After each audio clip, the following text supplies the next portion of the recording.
আসসালামু আলাইকুম প্রিয় কৃষিপ্রেমী ভাই বোনেরা, আজকে আমি আপনাদের সাথে পেঁপে চাষের পদ্ধতি নিয়ে আলোচনা করব। তো দেখতে পাচ্ছেন একটি সুস্থ সবল চারা, কোকোপিটে উৎপাদিত চারা। এই চারাগুলো আমি রোপণ করছি। এটি মূলত একটি মিশ্র ফল বাগান। এই ফল বাগানে 6 থেকে 7 ধরনের ফলের গাছ রয়েছে। এখানে আমাদের পেঁপেও রয়েছে, মানিকগঞ্জের উচ্চ ফলনশীল শাহী পেঁপে এটি।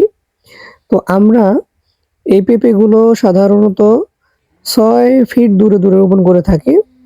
দেখতে পাচ্ছেন কিভাবে চারা আমরা রোপণ করলাম। এবং রোপণ করার সময় 45 ডিগ্রি দক্ষিণ দিকে অ্যাঙ্গেল করে রোপণ করবেন, যেন গাছটা একটু শক্ত হয়ে মোটা হয়ে বেড়ে ওঠে।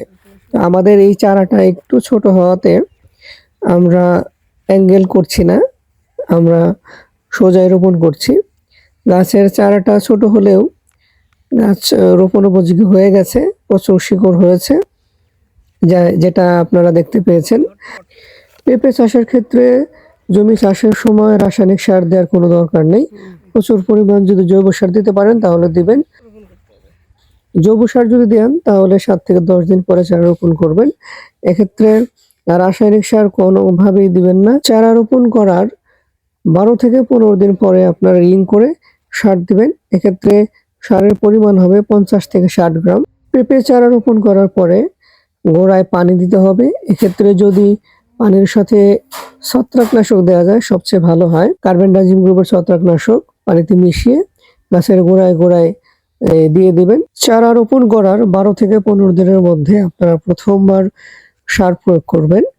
গাছের গোড়া থেকে 6 থেকে 8 ইঞ্চি দূর দিয়ে রিং করে রাসায়নিক সার যদি প্রয়োগ করেন তাহলে 50 থেকে 60 গ্রাম দিবেন এবং পর্যাপ্ত পরিমাণে জৈব সার দিবেন। এরপর প্রতি 21 থেকে 30 দিনের মধ্যে আবার রাসায়নিক সার এবং জৈব সার দিবেন।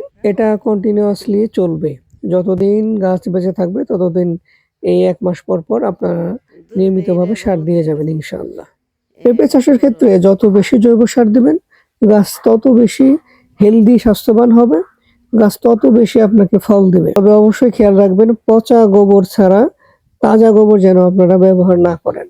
অর্থাৎ গোবরটি অবশ্যই পচা হতে হবে। যারা মুরগির বিষটা ইউজ করেন সেটাও পচা হতে হবে।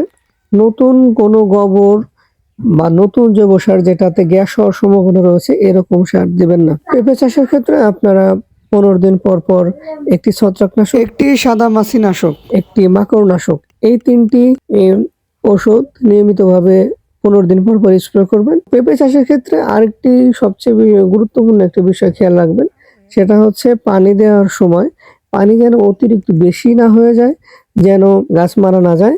এবং আরেকটা বিষয় খেয়াল রাখতে হবে, যেন মাটিতে যেন রস থাকে, এই বিষয়টা নিশ্চিত করতে হবে। এবং পানি দেওয়ার পরে গাছের গোড়ার যে মাটি যখন শক্ত হয়ে যায় সেটা হচ্ছে আপনারা ভেঙে দিবেন এবং ভেতরে বাতাস চলাচলের ব্যবস্থা করবেন। এটা না করলে গাছ মারা যাওয়ার সম্ভাবনা থাকবে।